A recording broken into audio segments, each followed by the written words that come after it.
Hi everyone, welcome back to Family Matters and welcome back, if you will, to New Zealand. As you know, I've been speaking to guests all around the world, but I'm delighted to come back to New Zealand and be joined, better get my English right, by a leading lawyer, one of New Zealand's leading lawyers in the charity space. His name is Steven Moe, and first and foremost, Steven, welcome to the show.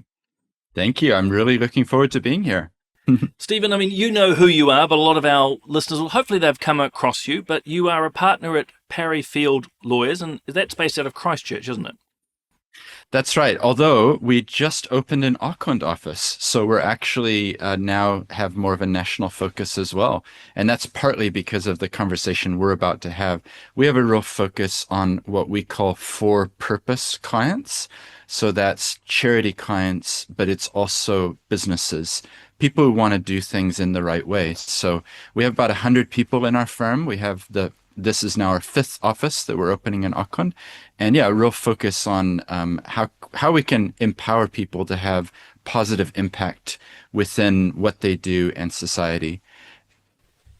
Which, well, by the way, I was thinking one of my friends, actually, Alex Summerley, who's a name you will know, I had noted is working for you. So you're choosing good people.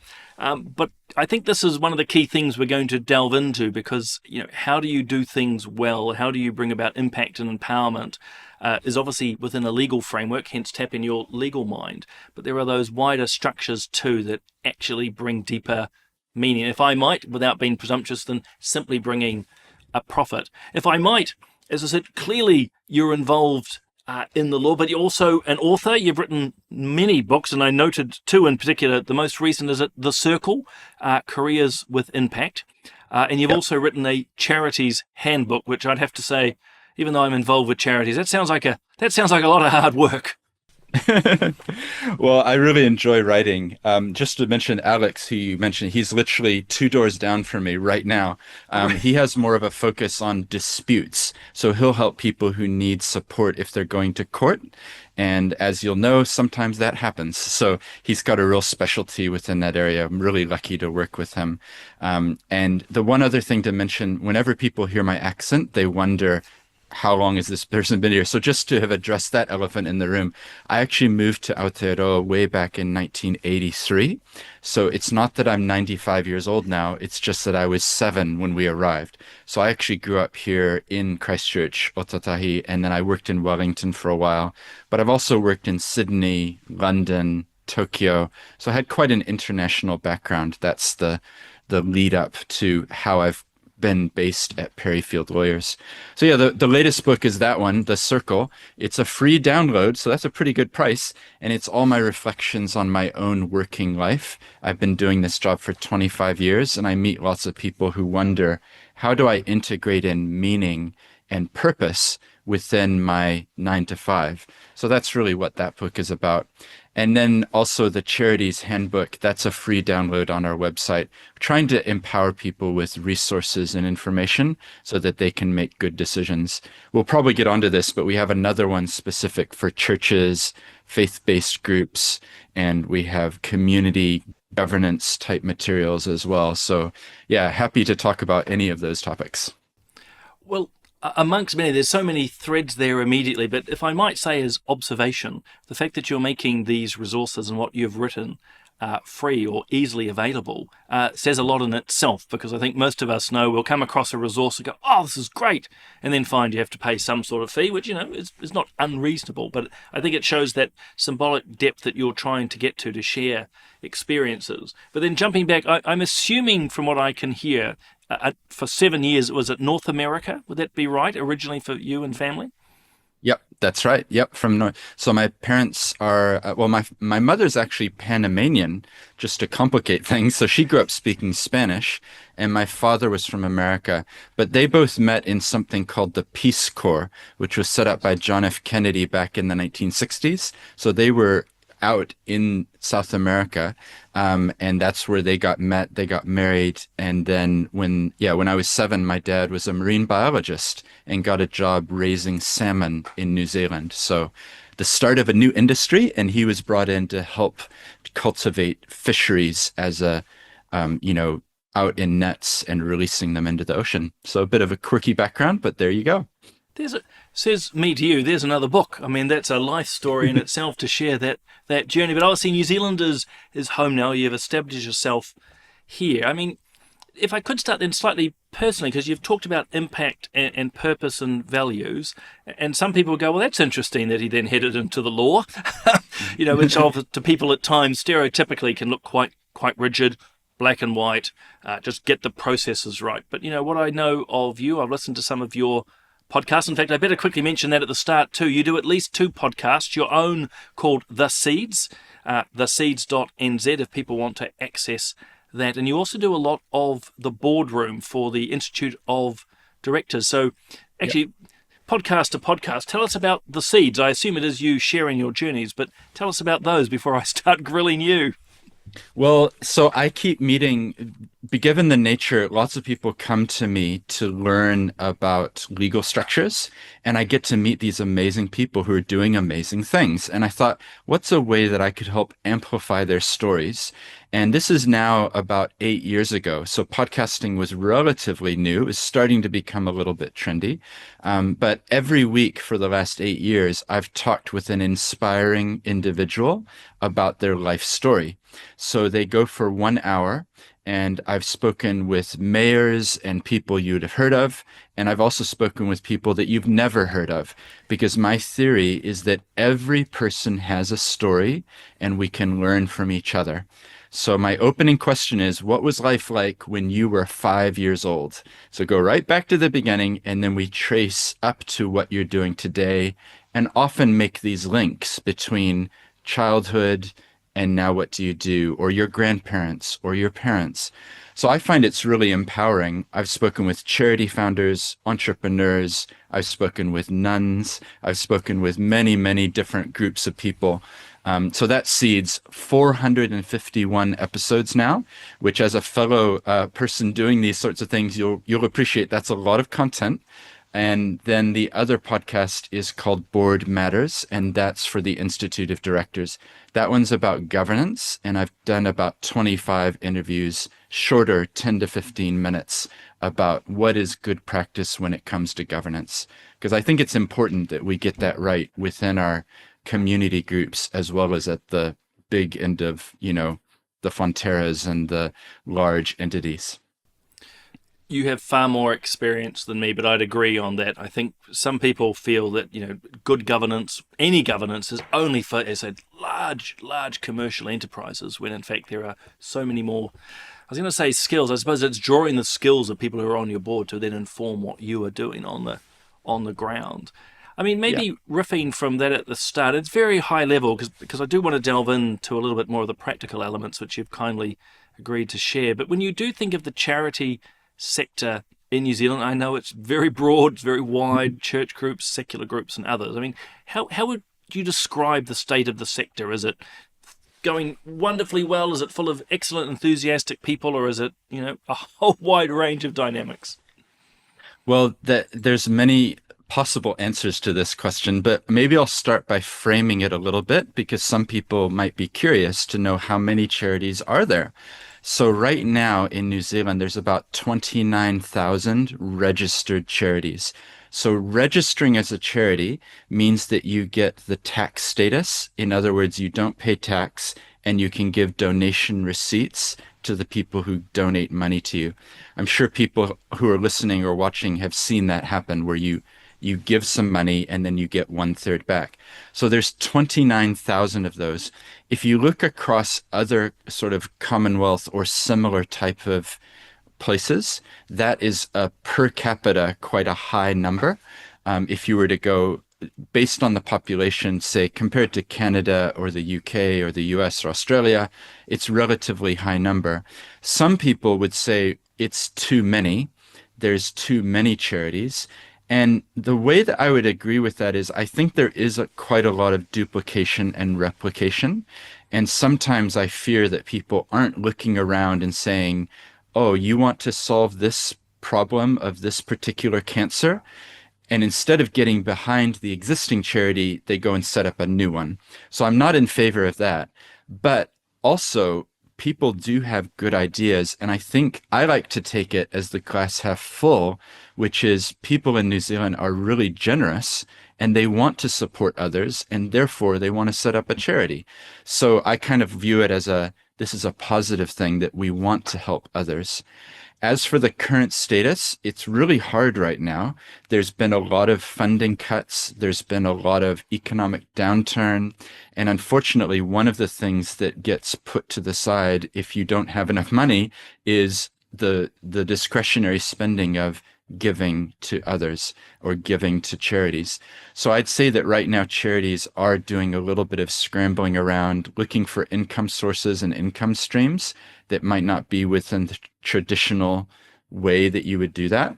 And I'm really happy to talk about that because I call it impact investing. In other words, looking for alternative sources of funding rather than the traditional Oliver Twist model, which is, please, can I have some more? Trying to think a bit more creatively about what's our purpose and how do we make sure that we're getting income for that. And then we can talk about this too, but charities and tax, that's been a hot topic recently. So I can download to you where we're up to with that in a bit. Well, before we get into the tax side and everyone on the government side of things gets excitable tuning in, to talk about that impactful investment side, because what you said resonates a lot with me, with charities I've been involved with or social groups over the years. Without going too much on a tangent, Steve, I remember meeting a whole lot of women outside a networking meeting. This sounds very suspicious all of a moment, but outside a networking meeting in a church. And long and short, of the 4 women, 3 were involved with supporting young pregnant women, which in itself is amazing. But none of them knew each other. And they were all operating in the same area, doing the same work. And, judgmental me went, well, it's great, but boy, imagine if the 3 of you were working together and not trying to divide that pie. But it's a very New Zealand quality. We like to run things ourselves.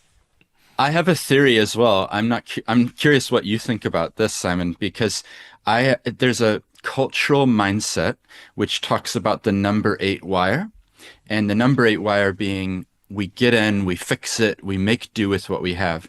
And unfortunately, I think that is actually can be really positive. I'm not going to say it's not positive, but it can be negative as well, because you see a problem. How can I fix it? I've got to fix it. Instead of thinking who else is involved, like your example, there's 2 other people within the same community doing the same thing. Wouldn't it be better if we knew each other and if we supported each other and maybe we didn't all 3 of us apply to the same funding source, but we went either one of us or all together? So yeah, I think there is a bit of a cultural thing here where it's like, oh, there's a problem. Let's get the number 8 wire. Let's fix it, rather than stepping back and thinking structurally, how are we addressing this big, wicked problem, whatever it happens to be. I tend to agree, although, again, I defer to your expertise. For me, it's only, I suppose, anecdotal. I think you're right on the number 8 wire side. I think New Zealanders just like, right, let's just muck in and get this sorted. But where I find there's a contradiction of sorts is we also have this tall poppy syndrome in New Zealand. We don't like to stand out, and yet often, not in every case, but often people with the idea or the desire feel that they need to lead. And I've certainly seen it in the social sector that I've worked in. I've certainly seen it in the political sector, trying to get people to say, well, how about, you've got this great idea, but work together. Not everyone has to be the leader. And I call it paradoxical because I think New Zealanders were generally quite quiet. But in this sort of space, everyone wants to lead. And so you end up with this fracturing, be it political, cultural, social. I mean, that's just my observation. Yeah, no, and this is going to be a conversation where we agree and then add to what the other person said, I can tell, because I agree with you. I see it a lot in charities or startups where the entrepreneur, the person who begins it, is leading it, but then it becomes a problem because they become the block to the success of that organization. Because if that person's not there, it's going to fall over. So actually realizing that part of the job of leadership is succession planning so that you're not going to, as soon as you're not there, who's going to give to it? Who's going to want to support it? Much better is to say, this is the servant leadership model.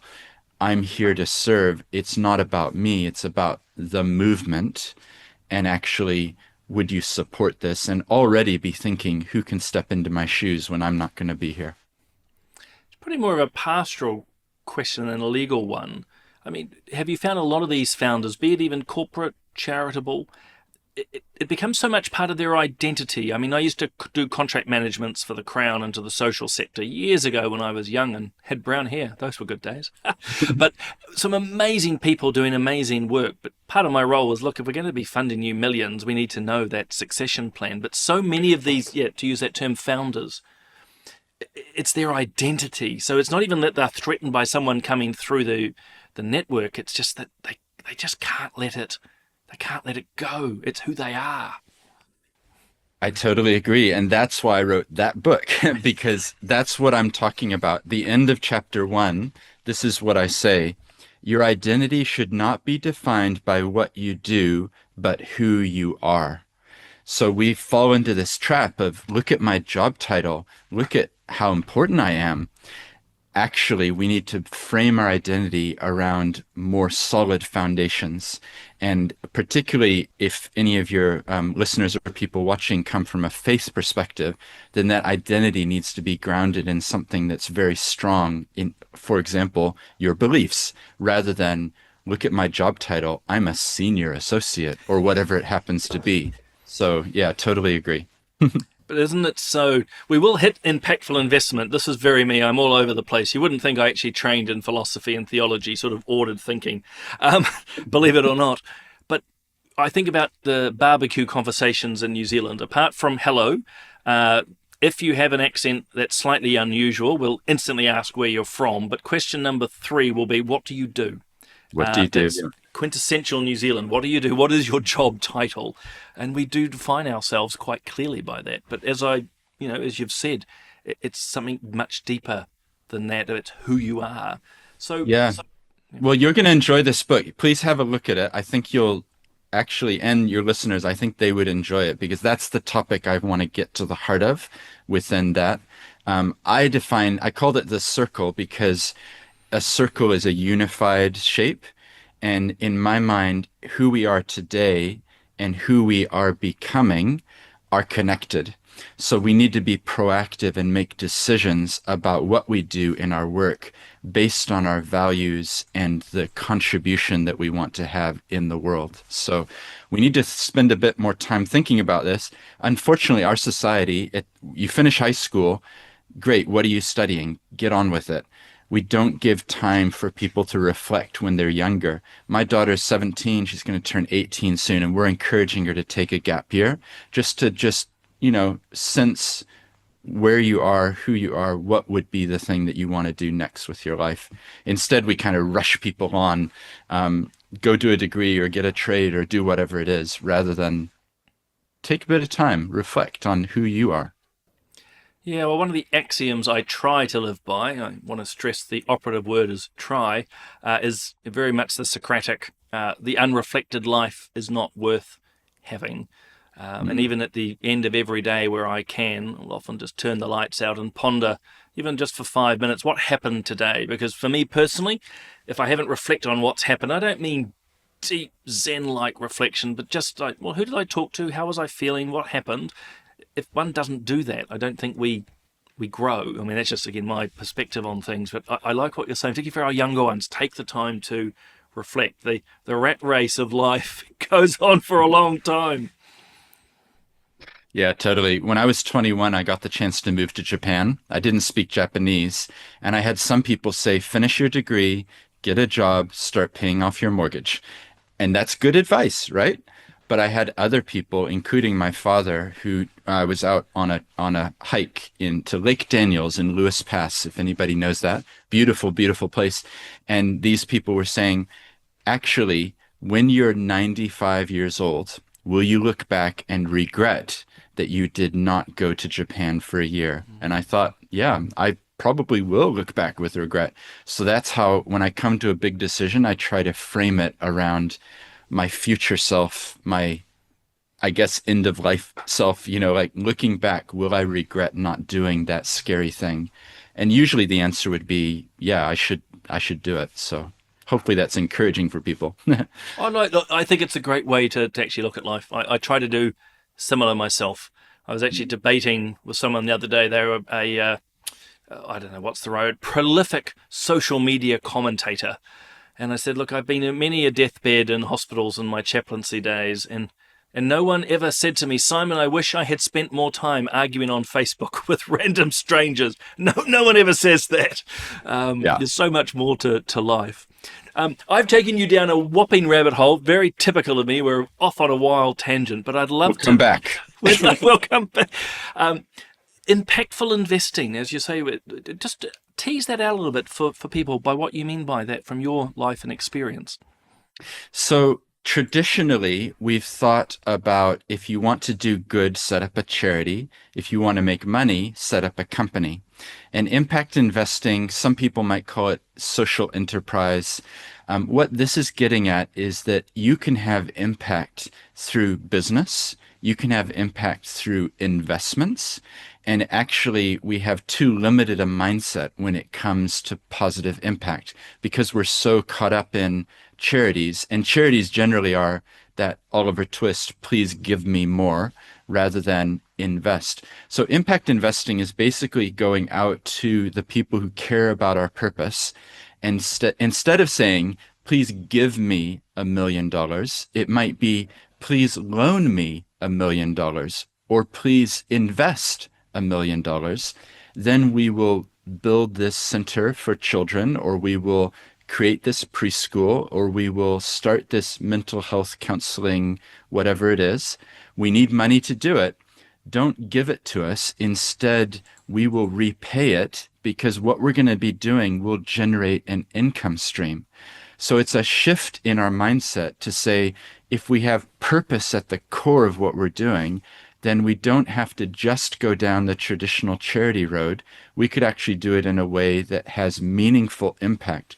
So examples that I've seen, just to make this real, is I've seen some church groups who have next door to their facility a beautiful green grass area, and they're mowing it every week.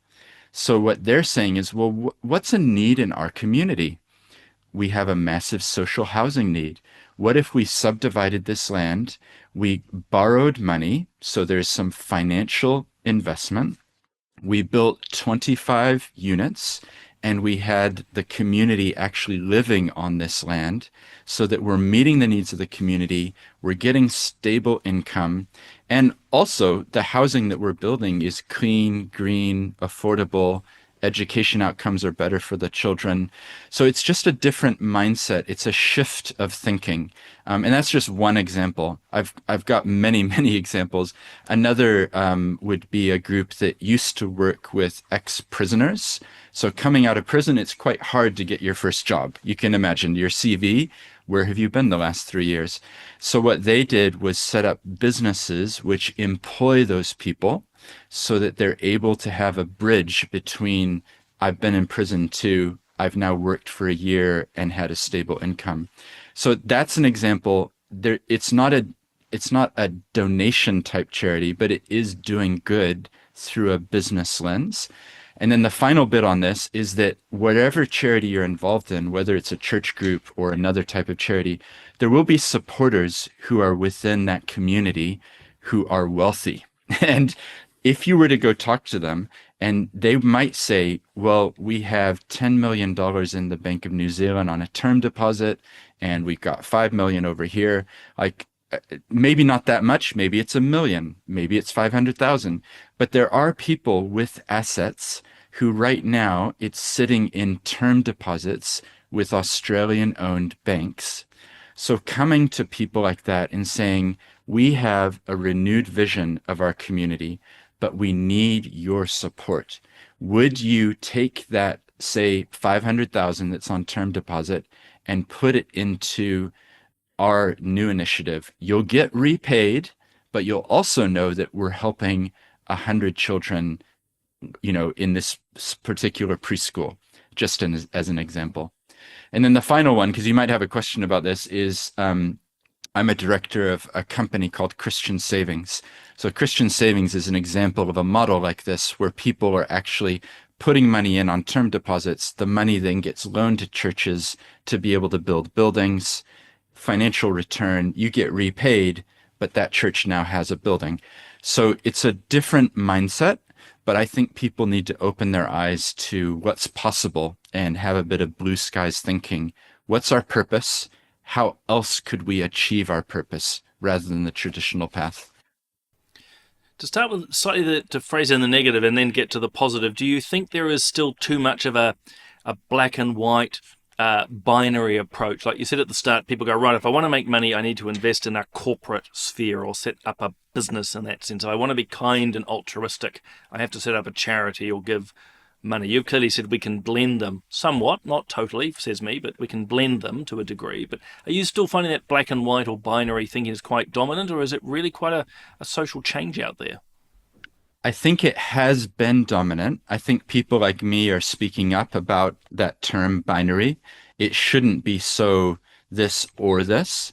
Why not have a combination? So I'm not saying take all the money you've got in a traditional funding place and put it all into a new charity initiative. That's not prudent. But I am saying, what if you took 5% or 10%? So for some trusts and for some large community trusts or church-led trusts, they literally have $80 million in the bank, right? I know because I know them. Some of them are my clients, and they have a lot of funds, which if they had this mindset of, okay, we have $100 million, let's get 10% of it, and let's invest it for impact. I think it would have a transformational effect on our society if we could get more groups doing that, because there are billions of dollars locked up in these sort of safe investments. And the rationale that people often use is, I have a fiduciary duty to keep it safe, waiting for the rainy day. But my logic is, it's raining now, and we need to think more broadly about how we use the funds that we have to have impact. So I'm giving you both sides of the story here, both the person who needs the money, but also the person who's sitting on the money. And there might be some people listening or watching who are in that camp. And my challenge is, next time you're at your trust meeting or whatever it is, you're looking at your portfolio, do you need to ask a question? What would it look like? You know, we were set up to help people with disabilities. What if we took 10% of our 10 million that we've got squirreled away for the rainy day, and we invested it into a startup which has a new app that helps people with disabilities? We're achieving our purpose and we're getting financial return. Tick, tick. Logical, right? Well, it's sort of everybody wins. I'm quite sympathetic to this. In fact, you mentioned Christian Savings. You are on the board. In fact, you've hired my friend as the chief executive, or he's been there for a while now. So James has chewed my ear off a lot. I think it's an amazing model. And what struck me is the number of people, as you say, and again, I'm playing into a stereotype for simplicity here, but generally quite wealthy. They're very smart with their investments, but they are open to purpose. So, yep, I might be able to get more by putting on, I don't know, Hatch or Sharesies or doing something, but actually by investing into something like Christian Savings or into, as you say, a disability app. I certainly have seen some of the banks going down, even though they're Australianly owned, into environmental climate change sides of things. People, well, it probably comes back to what you've written about in the book. People see value in purpose, and they're attracted by that. And I think as we're seeing an intergenerational wealth transfer happening right now, because the boomer generation, had lots of businesses, lots of success. They bought a house for whatever it cost back in 1965, and now it's worth millions of dollars. So I think it's incumbent on all of those people to be looking at their assets. And in a way, I view it as asking a fundamental question, which is, I've been given some talents. How will I use them? Talents not just meaning what do I do with my skills, but also my monetary amounts. So you're right. James Palmer is who I think you're referring to. So he has been the CEO at Christian Savings. He's actually now at Community Finance, and Community Finance is where what we're doing there. So I'm the chair of the board of Community Finance, and what we're doing there is social housing. So it's another echo of what I'm already describing. And we're tapping into what I call philanthropic investors. So KiwiSaver funds like Simplicity, Generate, Pathfinder, amazingly broad vision of our society and the role that they can play, as well as other investors who are coming in and saying, we want to be part of the solution for social housing.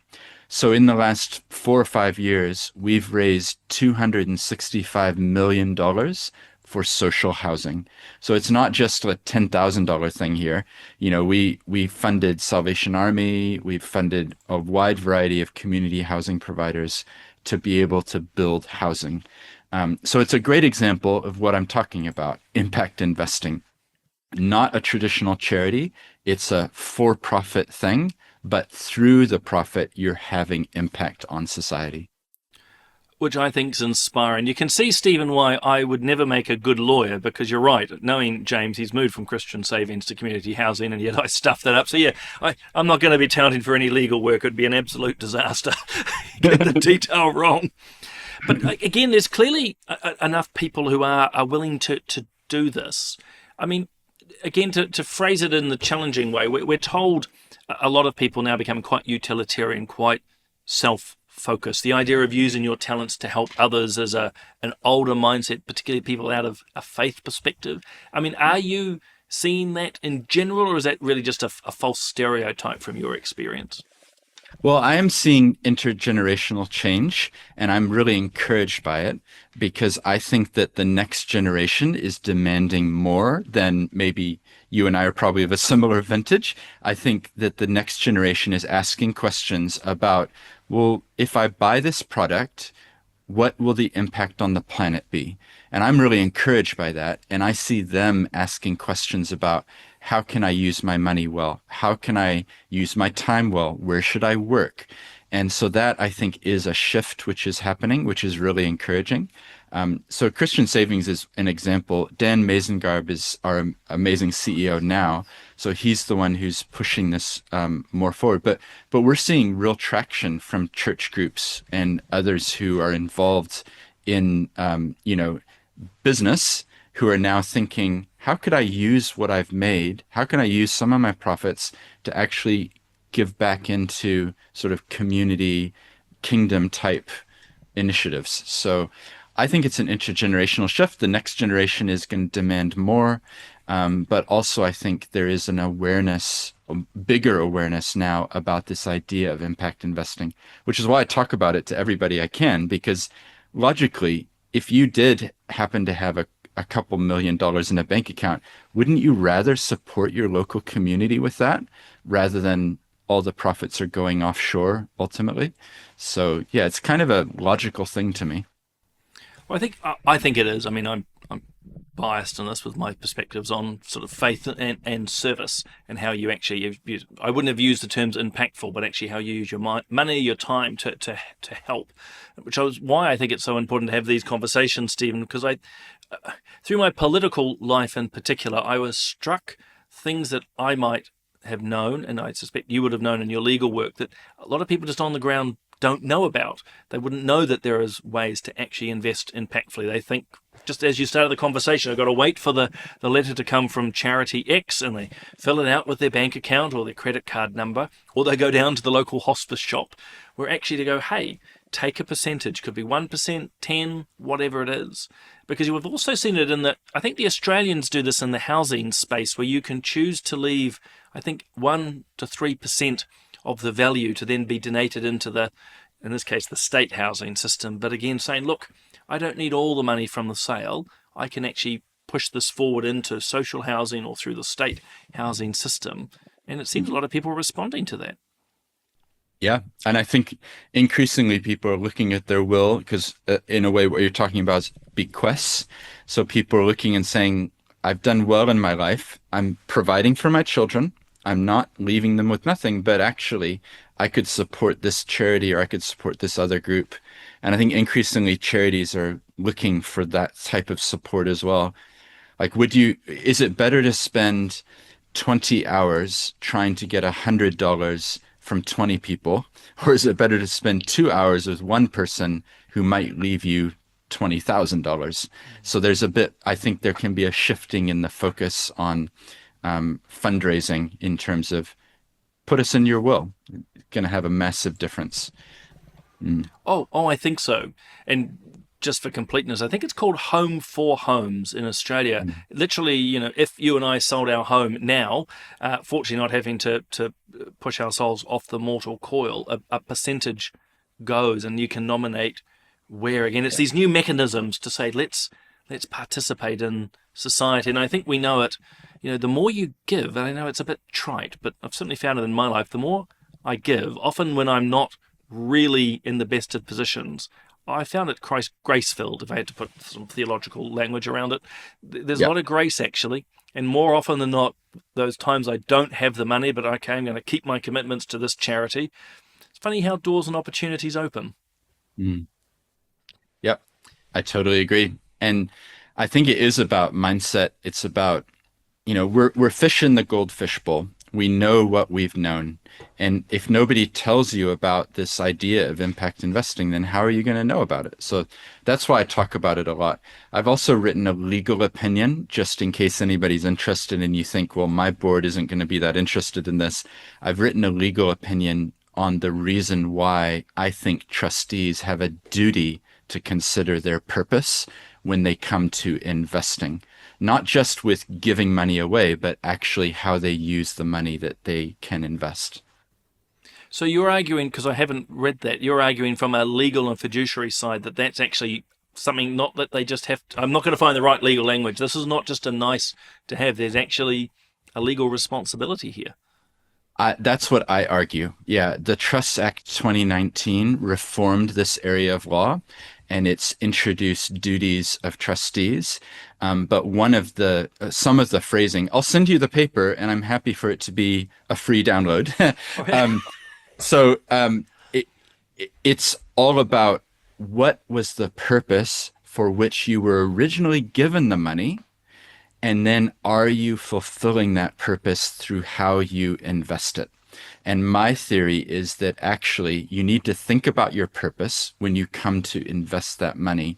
So it's not good enough just to say we're putting it in this mutuals fund. We don't know what it's invested in. It could be Facebook, it could be Amazon, it could be, gambling and alcohol production. That's not for us to think about. We're only concerned with how we use the interest or the profits from it and how we give that away to deserving causes. I think it's a fundamental flaw, and I think those trustees need to also consider how they invest it. At the very least, asking their fund managers to put it in positive funds rather than, the potentially gambling or alcohol or, pick your other vice.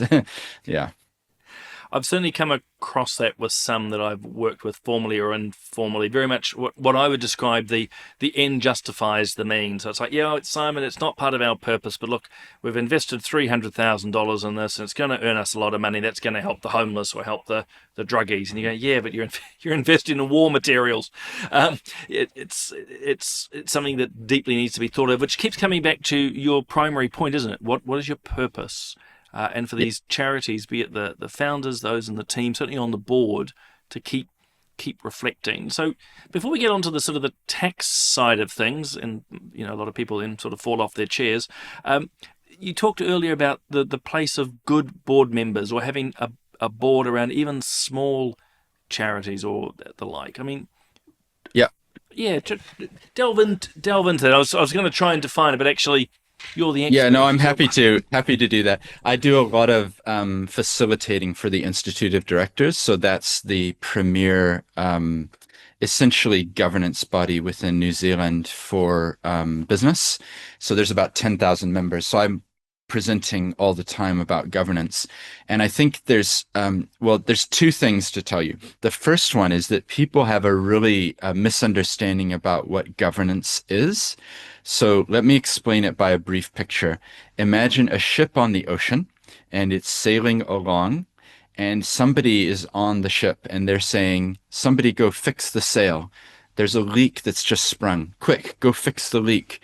Hey, we need to paint that part over there. It's looking a bit shabby. That's management.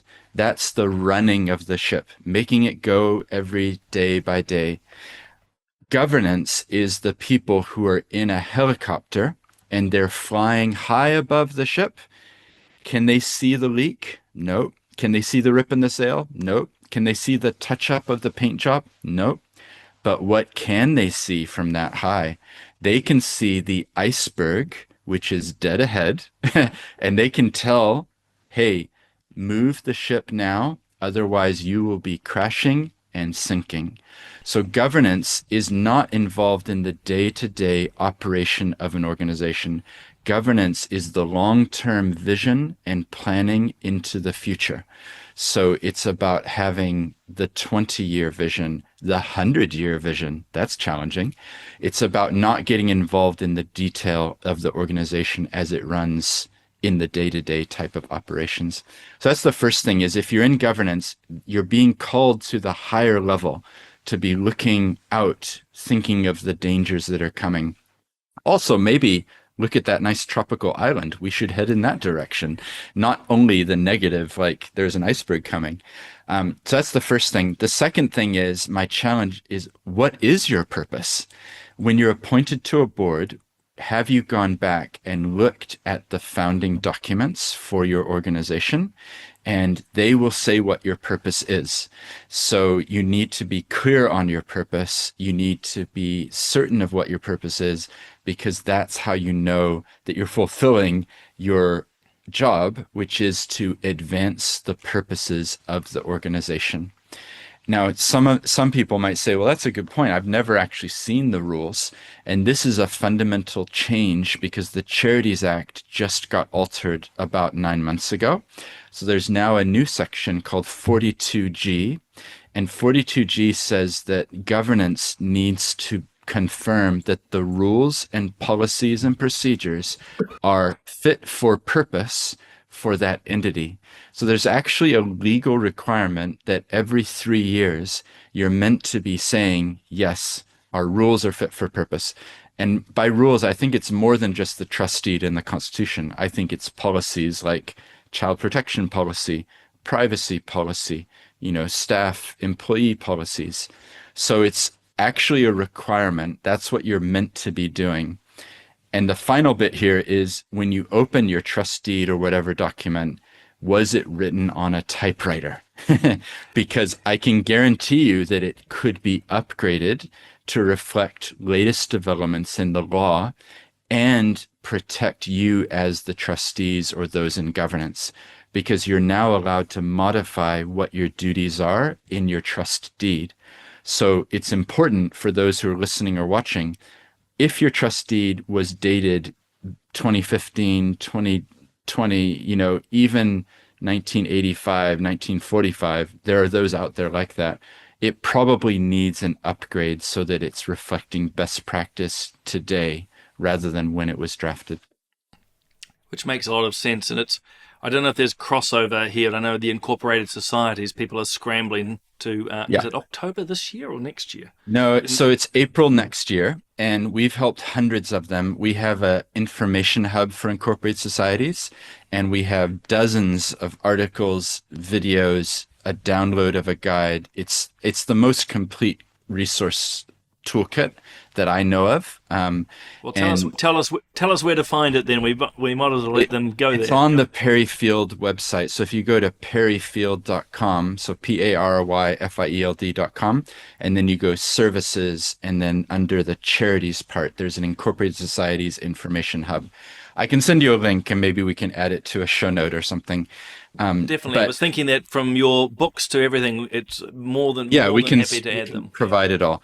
So that incorporated societies, if you don't re-register, and there's 24,000 of them, only 6,000 have re-registered so far.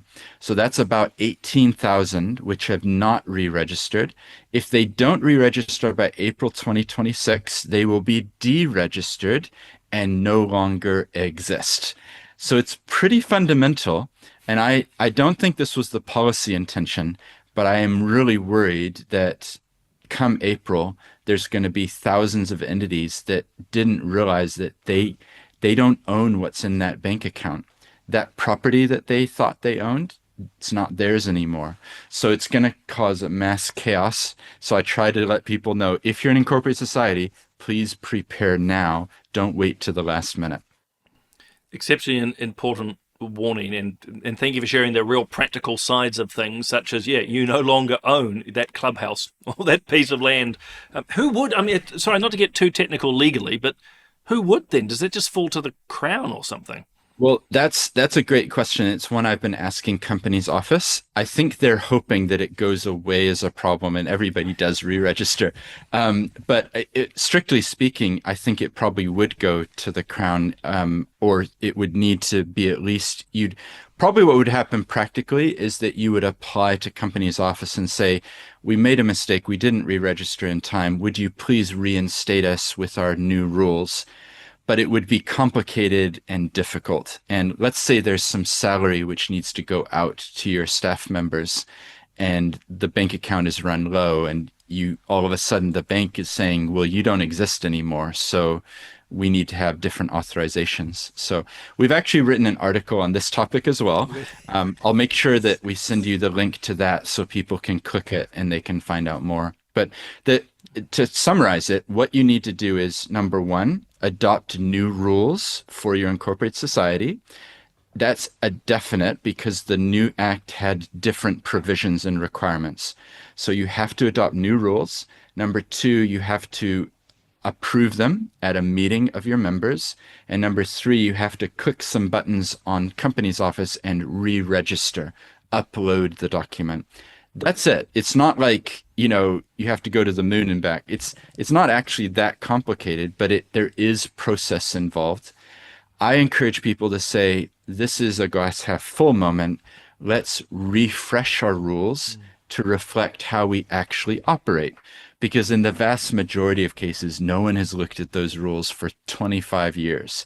And they say things that people are shocked to find. So this is a chance to refresh, to really understand what we want our rules to say, and then to adopt those. Look, first and foremost, thank you. I think that's actually great advice for our people to hear, because I know across the many listeners, there'll be those running charities and incorporated societies. And the like, I have to say, I've helped a few re-register over the years. It's not actually that difficult. Says me, it's a process, but actually it's not that difficult. But that wider element of the trust deeds, I know, particularly in the days of contracting the organisations, I would often go and look at what their trust deed said versus what they're doing today. And it's like, gosh, you've moved a long way from that original value and purpose. And actually, there actually becomes a legal question of, is this even valid anymore? Because sometimes people were set up, I've used this example before, but we were set up to run a preschool. We were going to help 3- and 4-year-olds with their education. Oh, look, there's some funding over there that's for high school students. Well, that's kind of similar to what we wanted to do. And, oh, wow, there's a real big funding contract from the government for suicide prevention of university students. Let's get into that. And you look, 10 years, 20 years later, and you're like, your purposes are not suicide prevention of university students. Your purposes are 3- and 4-year-olds and running a preschool. You are so far removed from your original purposes that you have to question if it's even legally able to do what it's doing. Yeah. So the other thing on incorporated societies, just briefly, is sometimes those legal entity types are no longer as appropriate because they were really common in the 60s and 70s when there was lots of member-led volunteer models. But these days, it's hard to get people to show up and to volunteer. So some groups are saying, when we started, there was 300 members. Today, there's 7 people left. We still want to do the good work, but we just don't have the membership. The other thing that people say is we're worried that it might be subject of a takeover because it's a very political type of entity. You have elections for officers. So sometimes those entities end up with 2 million of property or 10 million of property. And you go to the AGM and wow, we've got 75 new members. That's amazing. Everyone must love our club. Oh, wait a minute. They just voted out everybody and voted in their friends, and they're taking over.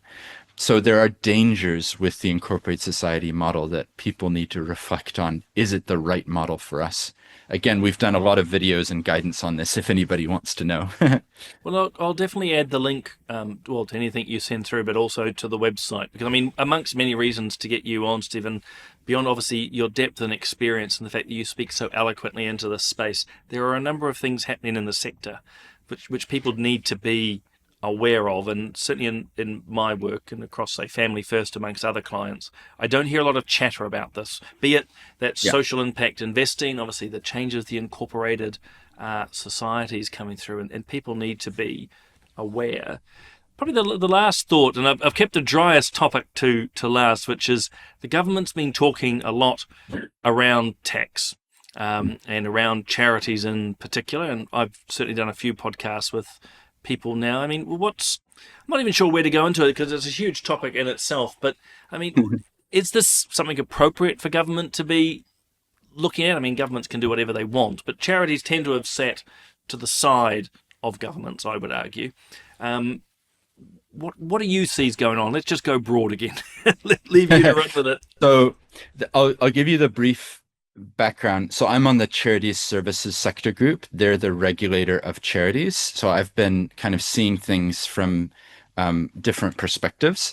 But what happened is that there was some papers that we knew were being discussed in government in about November, December last year. And so a guy about taxing charities. And so a guy named Craig Fisher, who I have huge amount of respect for, he is an ex-accountant and has done lots of auditing work over the years. So he and I wrote a paper called Charities and Tax, What and Why We Provide Tax Benefits for Charities. Again, that's a free paper. And we had a webinar that had about 650 people attend because it was obviously a very hot topic.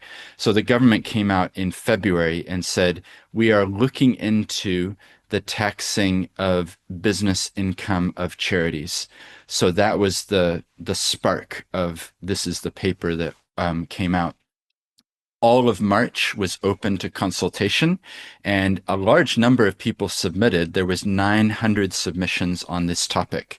So it wasn't broad, like we're going to tax all charities. It was focusing in on business income of charities where it's unrelated business income. So this would be, for example, a charity that is focused on children and education sets up a website hosting company and it makes money from that. It's not really related to our purpose. So the government was saying, well, should we be taxing that?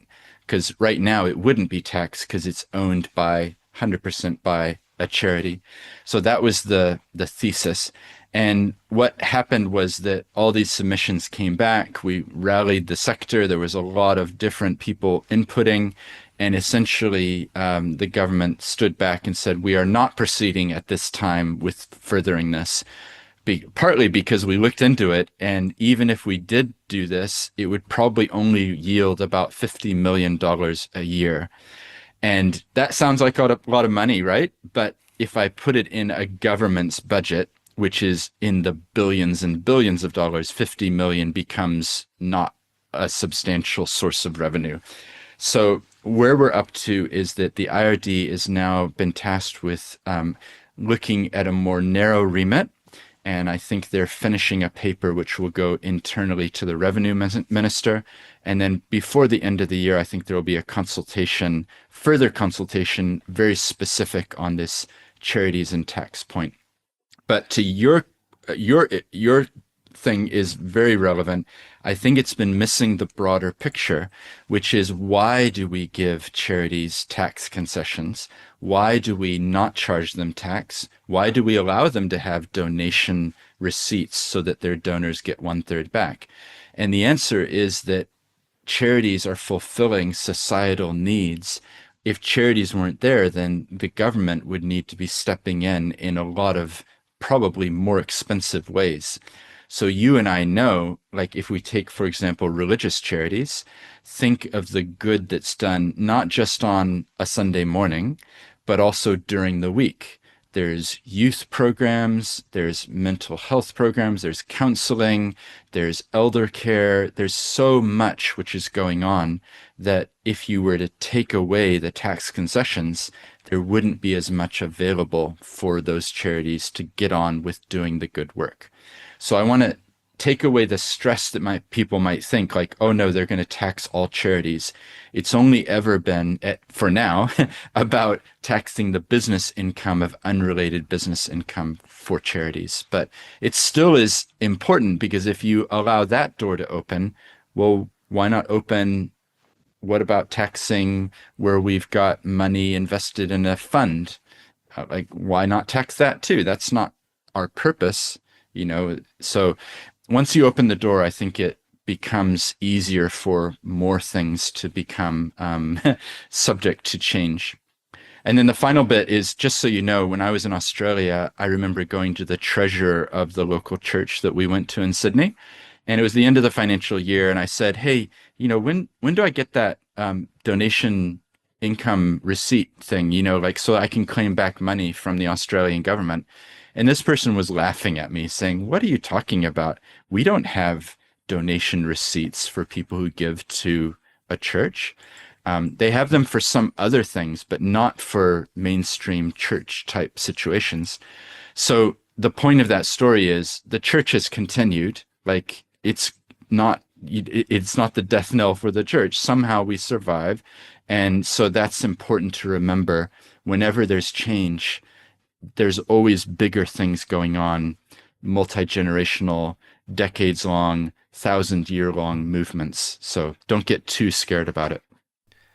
Look, really appreciate that. As I'd say, it's something I'm following quite closely for various reasons. I suppose part of the line of work that I do, not that Family First is a charity anymore, or other clients, some are, but yeah, it seems to have been quite a concern to many. Says me to you, part of what I've heard is obviously the government trying to find money. Talking to some of my former colleagues, are looking for money anywhere they can. And if I might, I resonate with what you're saying. Once you do open the door, it becomes very tempting. I can say it from experience for politicians to go, well, let's just push that a little bit wider, shall we?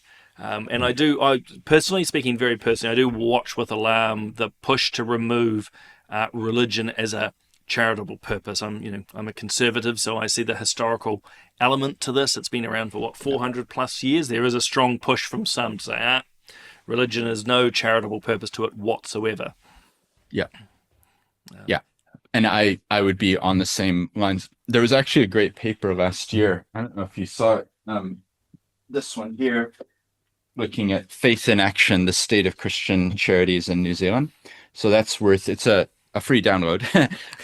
And that's got some great resources and statistics and lots of information. Just looking at, hey, objectively, there's a lot of good which is done in society. And it might be that from time to time, there's a church or a group of churches that get in the headlines for the wrong reasons. But that doesn't mean that the 3,000 plus other groups aren't doing good every day. And I think once people start thinking about it, or at least are aware of it, then it changes. But I do think we do a bad job at storytelling. So I think part of this comes from the idea of we have to be humble. The right hand doesn't know what the left hand is doing. That's all good. But we also can tell people about the good we're doing in the communities, because if they don't know that we have a Wednesday morning group for the elderly to meet and connect, and we have a youth group on a Friday night, and we have this mental health support group meeting here, and we have this other group that meets there, and like there's so much good that's done. But if nobody tells that story, then you might fall into a trap and say, oh, it's just a small handful of people that get together for an hour on a Sunday morning. I think that's actually a marvelous booking because I'm exceptionally conscious of how much time, and I'm actually incredibly grateful for the generosity of time that you've given, and also some incredibly good tips. I am worried for Parry Field of how you guys make any money, seeing that you seem to do all this work and put it out for free. But Well, no. we what people appreciate it, and our theory, honestly, is they may not come to use us as their lawyers, although they could, and we'd welcome it, but we've still contributed to their journeys. And so the fact is that if you need to learn some topic, we have it on almost every legal topic that you can imagine. And that's part of our remit, is to serve the community, not just here in Christchurch, but across the country. Because, a small town maybe don't have a specialist in this area. So come and have a look at our resources. And the final offer from me is I do have a commute every day. I would rather talk to somebody doing something interesting and who has a question that I can answer rather than listening to the radio, or some mindless looking at the sky. So that's an offer I've made many times. Nobody believes me, but it's actually true that a lawyer would talk at no cost for the commute I have. So it's there. I'm easy to find. My name is pretty simple. Well, it also, if I might, it's a good illustration of that servant leadership. It's actually walking the talk. So not only have you written books, you're doing your podcast, talking here today, and all the advocacy work, but actually you are, as you just said, you're prepared to talk to people and guide them through in real practical ways. So Steven, again, exceptionally grateful to our viewers and listeners. You will find in the descriptions of this podcast all the links that you need. And just to wrap it up, Steven, it's where you started. You talked about reflection and you talked about storytelling, and that's sort of where you've landed it here as well to tell our story. So thanks for being part of the show. It's been great to have you on. Thank you. Ka kite anō.